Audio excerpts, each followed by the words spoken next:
नमस्कार, डेली 24 भारत देख रहे हैं आप। मैं हूं आपके साथ साहिल धुलिया। बुलेटिन की शुरुआत करेंगे। बांग्लादेश में राजनीतिक हिंसा की घटनाएं थमने का नाम नहीं ले रही। शरीफ उस्मान की मौत के बाद लगातार देखने को मिल रहा है कि स्थितियां काफ़ी गंभीर हो गई हैं और यही वजह है कि बांग्लादेश में एक के बाद एक हिंसात्मक घटनाएं लगातार देखने को मिल रही हैं। युवा नेता की हालत गंभीर बताई जा रही है। बांग्लादेश में अभी भी हिंसा भड़की हुई है। एक और युवा नेता को गोली मारी गई है, तो युवा नेता की हालत गंभीर बताई जा रही है। तो शरीफ उस्मान हादी के बाद अब खुलना में एक और छात्र नेता को अज्ञात हमलावरों ने गोली मार दी। घायल अवस्था में छात्र नेता को अस्पताल में भर्ती कराया गया, जहां डॉक्टरों की एक टीम उसका इलाज कर रही है। पुलिस ने बताया है कि खुलना में नेशनल सिटीजन्स पार्टी के केंद्रीय श्रमिक संगठन के नेता मोहम्मद मोतालेब सिकदर को अज्ञात हमलावरों ने गोली मार दी। गोली उनके कान के पास से निकल गई, जिससे वो घायल हो गए हैं। सोनडांगा मॉडल पुलिस स्टेशन के प्रभारी अधिकारी अनिमेश मंडल ने बताया कि बदमाशों ने सुबह करीब 11:45 पर शहर के गाजी मेडिकल कॉलेज अस्पताल के पास मोहम्मद मोतालेब के सिर को निशाना बनाकर गोली चलाई। उन्हें गंभीर हालत में खुलना मेडिकल कॉलेज अस्पताल ले जाया गया था। वहीं अगस्ता वेस्टलैंड वीवीआईपी हेलीकॉप्टर मामले में आरोपी क्रिश्चियन मिशेल जेम्स को कोर्ट में पेश किया गया। राउज एवेन्यू कोर्ट ने कुछ दिन पहले मनी लॉन्ड्रिंग से जुड़े इस केस में जेम्स को हिरासत से रिहा करने का आदेश दिया था। रिहाई के आदेश मिलने के बाद जेम्स ने कहा कि भारत में अच्छे जज हैं और वो कोर्ट के निर्णय से संतुष्ट हैं। उन्होंने भारत के संविधान की भी प्रशंसा की। हालांकि रिहाई के बावजूद जेम्स अभी भी सीबीआई द्वारा दर्ज भ्रष्टाचार मामले में न्यायिक हिरासत में रहेंगे। उनकी रिहाई की अर्जी इसी आधार पर थी कि मनी लॉन्ड्रिंग मामले में उन्होंने हिरासत में अधिकतम 7 साल की सज़ा पूरी कर ली है। सुप्रीम कोर्ट और दिल्ली हाई कोर्ट ने उन्हें संबंधित मामलों में पहले ही जमानत दी थी। स्पेशल जज संजय जिंदल ने धारा 436A सीआरपीसी के तहत मनी लॉन्ड्रिंग केस में उनकी रिहाई का आदेश दिया। क्रिश्चियन मिशेल जेम्स को 4 दिसंबर 2018 को दुबई से भारत प्रत्यर्पित किया गया था। भारत आने के बाद सीबीआई ने उन्हें तुरंत गिरफ्तार किया और 22 दिसंबर 2018 को ईडी ने मनी लॉन्ड्रिंग के आरोप में उनकी गिरफ्तारी की। ये मामला वीवीआईपी हेलीकॉप्टर डील से जुड़ा हुआ है, जिसकी कुल लागत लगभग 3,600 करोड़ रुपए थी। जेम्स के मामले में आज सीबीआई की ओर से प्रस्तुत की गई अर्जी पर सुनवाई होगी और जेम्स की रिहाई आदेश के बावजूद जेल में ही रहना अनिवार्य है और सीबीआई केस की सुनवाई 22 दिसंबर को होगी। ये मामला देश के इतिहास में वीवीआईपी हेलीकॉप्टर डील से जुड़े सबसे बड़े मनी लॉन्ड्रिंग और भ्रष्टाचार मामलों में से एक माना जाता है और इसमें आरोपी की न्यायिक हिरासत और अदालत के आदेशों पर विशेष निगरानी बनी हुई है। वहीं पश्चिम बंगाल की राजनीति में 2026 के विधानसभा चुनाव से पहले एक बड़ा राजनीतिक बदलाव देखने को मिला है।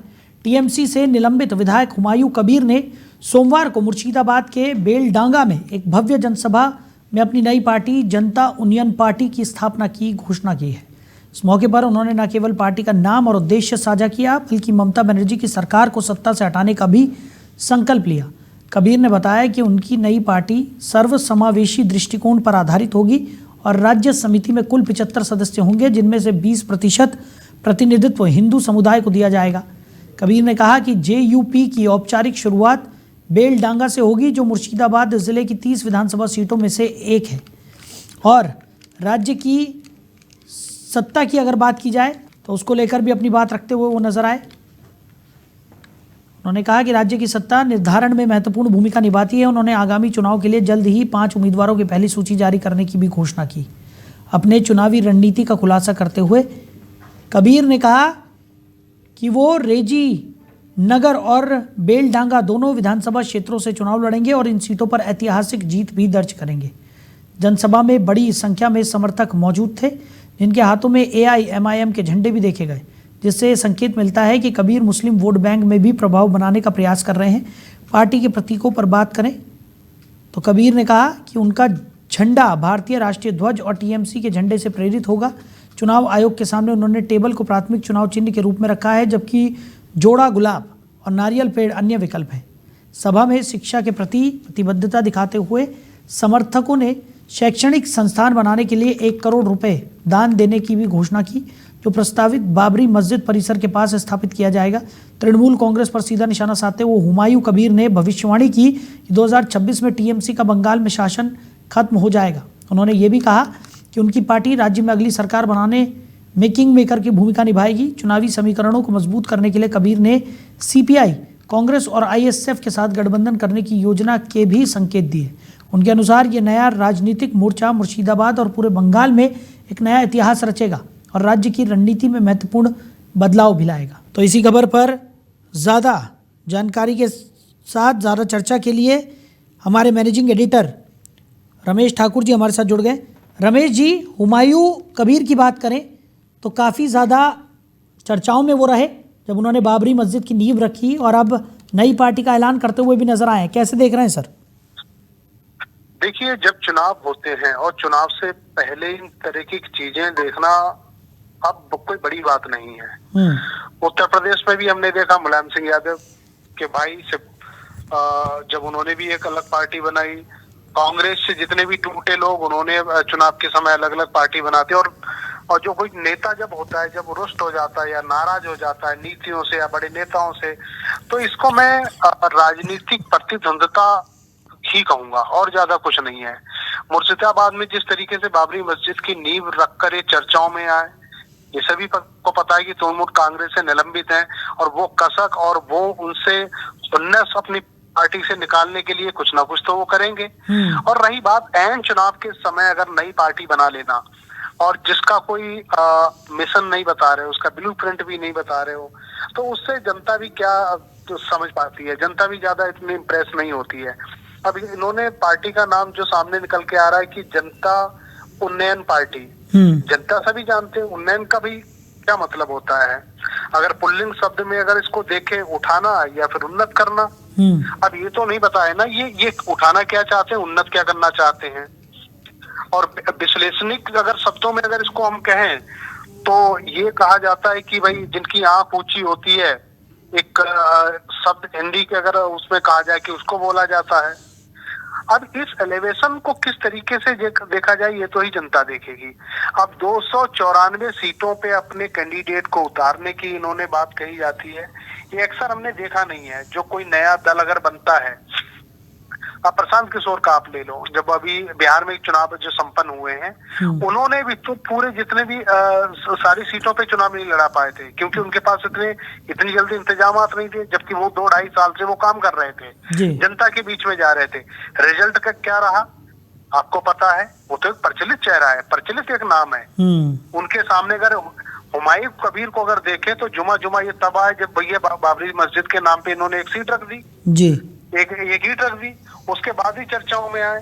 तो कुल मिला के जब चुनाव आता है किसी भी स्टेट का, तो उसमें इस तरीके के ड्रामे आपको देखने को जरूर मिलेंगे। अभी बहुत 4-5 महीने बचे हुए हैं, इसके बाद भी कई सारी चीजें हमें आपको देखने को मिलेंगी। जी बिल्कुल। और रमेश जी, लेकिन एक बात और नोटिस करने वाली थी कि जब ये पूरा प्रकरण सामने आया, जिस तरीके से उन्होंने एक मंच पर ये बड़ा ऐलान यहाँ पर किया कि वो अपनी नई पार्टी बना रहे हैं, सभी सीटों पर वो चुनाव में अपने उम्मीदवार यहाँ पर उतारेंगे, तो वहाँ पर कुछ ऐसे लोग भी थे जिनके हाथ में AIMIM के झंडे थे।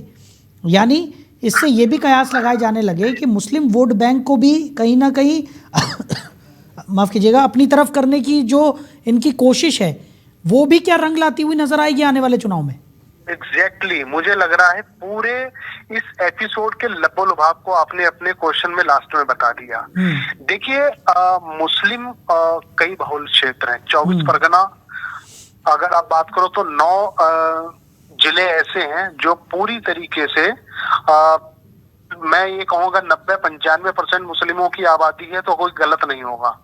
तो ऐसे में AIMI पहुंचना या उनके लोग इनसे जुड़ जाना, तो इस तरीके की चीजें होंगी। देखिए, इसके पीछे चीजों को पकड़ना पड़ेगा। असल नब्ज क्या है? देखिए, नब्ज ये है भारतीय जनता पार्टी किसी भी सूरत में इस बार बंगाल को फतेह करना चाहती है। बिल्कुल, प्रतिष्ठा उनकी वहां पे लगी हुई है इस चुनाव को जीतने के लिए। अगर हुमायूं कबीर कोई पार्टी बना रहे हैं और सारे के सारे सीटों पे अगर वो अपने कैंडिडेट को उठा रहे हैं, लड़ा रहे हैं, तो उसका शायद जी निश्चित तौर पे फायदा भारतीय जनता पार्टी को होगा। अब ये कहना बहुत जल्दबाजी हो जाएगा, क्या ये भारतीय जनता पार्टी तो प्लान नहीं कर रही है, ये थोड़ा सा कहना भी जल्दी हो जाएगा। लेकिन उसके उलट जब आप देखोगे, कोई नया दल जिसकी पार्टी भी अभी नहीं बनी है और उसका आज दोपहर के बाद में जैसे उनकी रेंजी नगर में उनकी चुनावी सभा हो रही है, उसकी से पहले मतलब सुरक्षा के इतने बड़े इंतजामात किए गए हैं वहां पे जी। तो इतनी जल्दी जो नेता भाई बना भी नहीं है, उपजा भी नहीं है, पार्टी बनी भी नहीं है, अगर उसको सीआरपीएफ भी उनको सुरक्षा दे रहे हैं और सारे सुरक्षा कर्मी वहां पे लगे हों, तो इसका मतलब इशारा तो आप अच्छे से समझ सकते हो। बिल्कुल। और एक और बात यहाँ पर रमेश जी, क्योंकि चुनाव का जिक्र यहाँ पर हो ही रहा है और सारी जो रणनीतियां हैं वो चुनाव के मद्देनजर ही यहाँ पर बनाई जा रही हैं, तो टीएमसी की एक मजबूत स्थिति है पश्चिम बंगाल में। और ऐसे में जैसा कि आपने भी जिक्र किया कि भारतीय जनता पार्टी की भी पुरजोर कोशिश है कि किसी तरह से जो पांव टीएमसी ने पश्चिम बंगाल में जमाया हुआ है उसे उखाड़ने की जो रणनीति है भारतीय जनता पार्टी की, उसको तेजी से आगे बढ़ाया जाए। लेकिन अब जिस तरीके से हुमायूं कबीर ने अपनी एक पार्टी यहाँ पर बना ली है, तो इसका भी कहीं ना कहीं विधानसभा चुनाव पर बहुत बड़ा असर जरूर पड़ेगा और इसका सबसे बड़ा खामियाजा टीएमसी को भुगतना पड़ेगा। देखिए, बीते विधानसभा चुनाव में भारतीय जनता पार्टी ने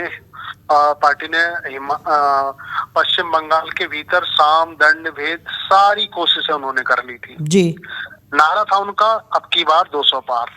200 पार जो नारा लेके गए थे, लेकिन मैं ये जरूर कहूंगा कि भारतीय जनता पार्टी ने उन्होंने एक नई लकीर जरूर वहां पे खींची थी। एक साथ पार्टी का जहां वजूद ना हो, वहां 70-75 सीटों को ले आना और मुख्य विपक्षी दल वहां पे बन जाना, ये और बड़ी बात टीएमसी के बड़े कदावर नेताओं को अपने पाले में डाल लेना, तोड़ लेना, तो ये बहुत बड़ी उनकी एक मैं जीत मानूंगा। अब ऐसे में इस बार उन्होंने अपनी स्ट्रैटेजी बदली है भारतीय जनता पार्टी ने। वो अभी नारे को लेके नहीं जा रहे हैं कि हम इस बार टारगेट फिक्स नहीं करेंगे, हम क्यों ना ऐसा ही करें कि जिसकी मजबूत स्थिति जिस दल की है, सत्ता दल जो टीएमसी है, उनमें से ही कोई ऐसा बंदा निकाल के लाए जो जहां पे उनकी वोटरों की बहुत ज्यादा उनकी पकड़ है, उन्हीं वोटरों में हम बिखराव करें, उन्हीं वोटरों में डिवाइडेशन हम करवाएं।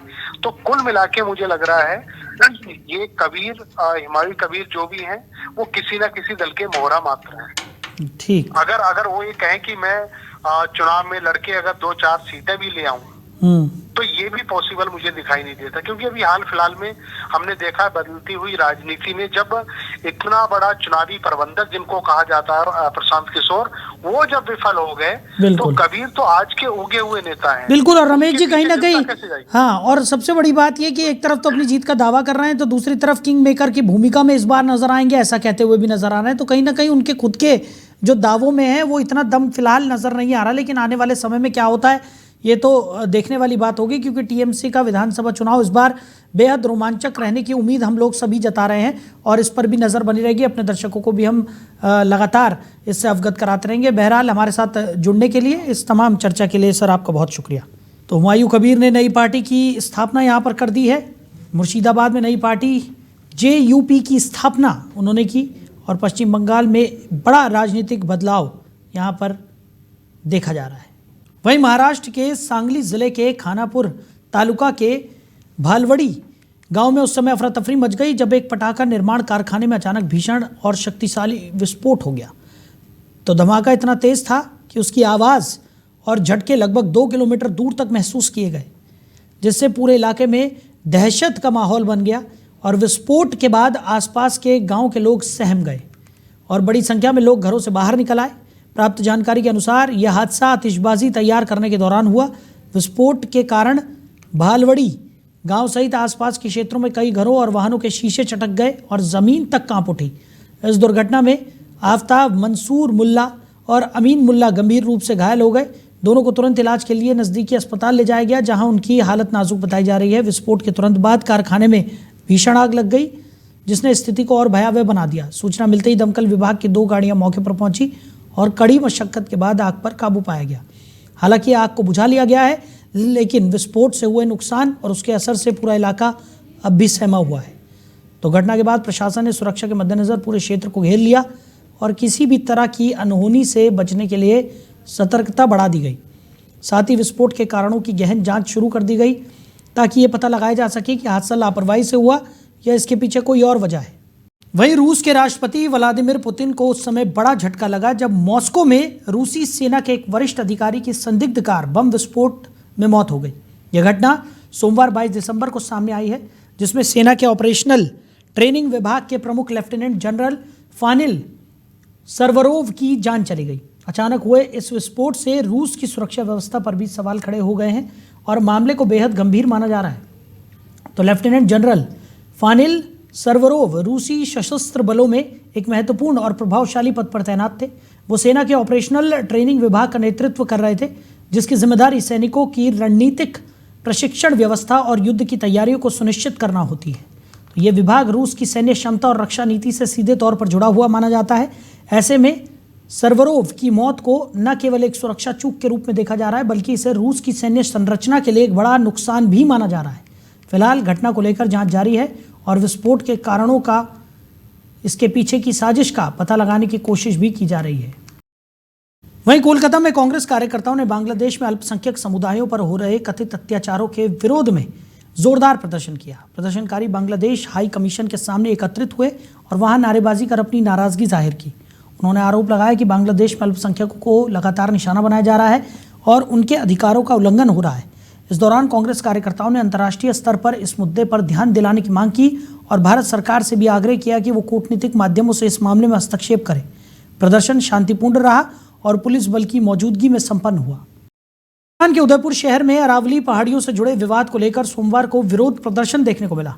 एनएसयूआई सहित विभिन्न संगठनों से जुड़े कार्यकर्ता जिला कलेक्ट्रेट के सामने एकत्रित हुए और अपनी मांगों को लेकर जोरदार प्रदर्शन किया। तो प्रदर्शनकारियों ने अरावली क्षेत्र से संबंधित मुद्दों पर चिंता जताते हुए प्रशासन से हस्तक्षेप करने की मांग की। इस दौरान उन्होंने नारेबाजी की और ज्ञापन सौंपकर अरावली पहाड़ियों के संरक्षण तथा उससे जुड़े विवाद का शीघ्र समाधान करने की अपील की। प्रदर्शन के चलते कुछ समय के लिए कलेक्ट्रेट परिसर के आसपास माहौल तनावपूर्ण रहा, हालांकि स्थिति पूरी तरह से शांतिपूर्ण बनी रही। तो पश्चिम बंगाल की मुख्यमंत्री ममता बनर्जी ने सोमवार यानी कि 22 दिसंबर को चुनाव आयोग पर गंभीर आरोप लगाए। कोलकाता के नेताजी इंडोर स्टेडियम में तृणमूल कांग्रेस के बूथ स्तरीय कार्यकर्ताओं की बैठक के दौरान उन्होंने कहा कि राज्य में चल रही एसआईआर प्रक्रिया में कई खामियां हैं। ममता बनर्जी ने आरोप लगाया कि चुनाव आयोग राज्य सरकार को सूचना दिए बिना पर्यवेक्षकों की नियुक्ति कर रहा है और ये पूरी प्रक्रिया भाजपा के हितों को आगे बढ़ाने के लिए की जा रही है। मुख्यमंत्री ने कहा कि चुनाव आयोग निष्पक्ष रूप से काम करने के बजाय भाजपा के निर्देशों पर फैसले ले रहा है। उन्होंने ये भी स्पष्ट किया कि एसआईआर के दौरान निष्क्रिय रहने वाले तृणमूल कांग्रेस के पार्षदों के खिलाफ कड़ी कार्रवाई की जाएगी। उनका कहना था कि एसआईआर की सुनवाई के लिए नियुक्त किए गए कई केंद्रीय अधिकारियों को स्थानीय भाषा का पर्याप्त ज्ञान नहीं है, जिससे वो सत्यापन प्रक्रिया के लिए उपयुक्त नहीं है। ममता बनर्जी ने आरोप लगाया कि भाजपा करीब 1.5 करोड़ मतदाताओं के नाम वोटर लिस्ट से हटाने की कोशिश कर रही है, जो लोकतंत्र को कमजोर करने जैसा है। उन्होंने वर्धमान जिले का जिक्र करते हुए कहा कि अन्य राज्यों विशेषकर बिहार से बाहरी लोगों को लाने की कोशिश की जा रही है। मुख्यमंत्री ने सवाल उठाया कि क्या मतुआ और आदिवासी समुदाय के लोगों को मतदान के अधिकार से वंचित किया जाएगा। उन्होंने आगे कहा कि जिन कार्यों को पूरा करने में 2 साल का समय लगना चाहिए, उन्हें जबरन 2 महीने में पूरा करने की कोशिश की जा रही है। ममता बनर्जी ने आरोप लगाया कि भाजपा ने विभिन्न एजेंसियों को अपने पक्ष में काम करने के लिए इस्तेमाल करना शुरू कर दिया है। परिसीमन के बाद वार्डों की संख्या घटकर 144 रह जाने का जिक्र करते हुए उन्होंने कहा कि इससे लोकतांत्रिक ढांचे और जनप्रतिनिधित्व पर नकारात्मक असर पड़ा है। वहीं मुंगेली जिले के लोरमी विकासखंड के अंतर्गत आने वाले ग्राम भालू खोडरा में उस समय लोगों के बीच आश्चर्य और कौतूहल का माहौल बन गया जब एक भैंस ने पूरी तरह सफ़ेद रंग की पाड़िया को जन्म दिया। आमतौर पर भैंस की पाड़िया काले रंग की होती है, इसलिए सफ़ेद रंग की पाड़िया का जन्म होना गांव और आसपास के क्षेत्र में एक दुर्लभ और अनोखी घटना माना जा रहा है। जन्म के बाद से ही पाड़िया पूरी तरह स्वस्थ है और उसे देखने के लिए ग्रामीणों की लगातार भीड़ जुट रही है। तो क्षेत्र के पशुपालकों का कहना है कि उन्होंने अपने पूरे जीवन में पहली बार भैंस की सफ़ेद पाड़िया देखी है, जिससे ये घटना चर्चाओं का विषय बनी हुई है। गांव के लोग इसे शुभ संकेत मान रहे हैं और इसे अच्छे भविष्य से जोड़कर देख रहे हैं।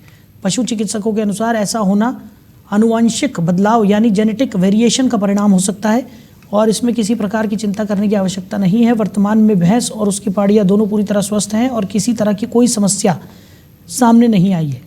ये कल ही जन्म ली है सूर्योदय के साथ में ही।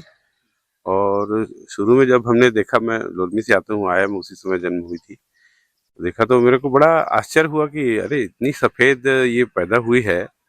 और जबकि आमतौर पे भैंस जो है वो काली या भूरी ही रहती है और इसका जो कलर है वो देखने में कुछ मतलब भूरी से भी और अलग, कुछ सफ़ेद ही लेकर ही आया तो हम लोग को बड़ा आश्चर्य हुआ, लोगों को भी बड़ा कौतूहल हुआ, वो भी आए देखने के लिए, काफी देखने के लिए। जो कोई भी गुण होते हैं किसी भी जीव के क्रोमोसोम से नियंत्रित होते हैं। उसमें से जीन्स होते हैं, दो प्रकार के होते हैं, एक डोमिनेंट होता है, एक रिसेसिव जीन होता है। जो डोमिनेंट जीन होता है वो जो रंग रूप परिवर्तन होता है उसको कंट्रोल करता है। जो रिसेसिव जीन जो होता है, जो कभी वो आगे जब आ जाता है तब वो परिवर्तित हो जाता है। ये इस एटाविज्म कहते हैं साइंटिफिक लैंग्वेज में। रिवर्सल बैक कहलाता है, लो बैक के भी इसको कहा जाता है उसमें। तो इसमें से पीढ़ी दर पीढ़ी जो रंग रूप चलता रहता है, वो जब 5-7 पीढ़ी 8 पीढ़ी जब बीत जाती है तो जो रेसेसिव कैरेक्टर होते हैं वो उभार के जाते हैं। वहीं मध्य प्रदेश के बैतूल जिले में रविवार की शाम हाईवे नंबर 46 पर बैतूल नागपुर 4 लेन के सपना डैम के पास एक गंभीर सड़क दुर्घटना सामने आई। जानकारी के अनुसार किसी अज्ञात वाहन से सड़क पर मिट्टी लगभग 2 किलोमीटर तक फैल गई थी, जिससे सड़क पर चल रहे वाहनों का संतुलन बिगड़ गया। सबसे पहले एक कार मिट्टी पर फिसलकर अनियंत्रित होकर पलट गई। इसके कुछ ही समय बाद 2 और कारें उसी मिट्टी से फिसलते हुए आपस में टकरा गई। इस हादसे में कार चालक समेत करीब 6 लोग घायल हुए हैं। दुर्घटनाग्रस्त कारें बेंगलुरु से वृंदावन जा रही थी। मिट्टी फैलने के कारण एक कार सड़क से नीचे गिर गई और 2 अन्य कारें एक दूसरे से टकराकर बुरी तरह क्षतिग्रस्त हो गई। कारों में सवार महिलाओं को ज्यादा चोटें आई हैं। घटना की जानकारी मिलते ही बैतूल पुलिस तत्काल मौके पर पहुंची। आसपास मौजूद ग्रामीणों की मदद से राहत और बचाव कार्य किया गया। वहीं एम्बुलेंस भी समय पर पहुंची और घायलों को उपचार के लिए अस्पताल भेजा गया। पुलिस ने घटनास्थल पर सुरक्षा सुनिश्चित करते हुए सड़क पर फैली गिट्टी को तुरंत हटवाया और 4 लेन पर आवागमन को सुचारू किया। इसके साथ ही अज्ञात वाहन की खोज शुरू कर दी गई है। घटना में पुलिस की तत्परता और समय पर कार्रवाई की स्थानीय लोगों ने सराहना की। ये दुर्घटना स्पष्ट कर देती है कि सड़क पर फैलने वाली सामग्री या अज्ञात वाहन भी गंभीर दुर्घटनाओं का कारण बन सकते हैं। इसलिए मार्ग की सुरक्षा और समय समय पर निरीक्षण बेहद जरूरी है। शाम को 4:30 बजे नेशनल हाईवे 47 पे सपना डैम के अपोजिट में जो रोड साइड एमिनिटीज़ हैं उसके सामने वाली हाईवे की रोड पे एक डंपर के द्वारा जो काली गिट्टियां हैं वो करीबन 2 किलोमीटर तक फेंकते हुए चला गया। इसके कॉज के कारण जो 4 4 व्हीलर्स थी और 2 मोटरसाइकिल स्पीड से जो आ रही थी वो आपस में टकरा गई और दुर्घटनाग्रस्त हुई, जिसके कारण 6 व्यक्ति घायल हुए। इस 2 किलोमीटर पे जो उसने एक लेयर बना दी थी गिट्टी की, उसको करीबन हमें 2 घंटे लगे, 2 से 3 घंटे लगे पूरे रोड को क्लियर करने में। इसमें हमें NHAI का भी सहयोग मिला और स्थानीय स्तर पे हमारे द्वारा कंप्रेशर्स बुलाए गए, झाड़ू लगाने के लिए श्रमिक बुलाए गए, जिनके द्वारा करीबन 2 से 3 घंटे पे पूरा रूट अभी क्लियर। तो फिलहाल इस बुलेटिन में मेरे साथ इतना ही। आप बने रहिए और देखते रहिए डेली 24 भारत। नमस्कार।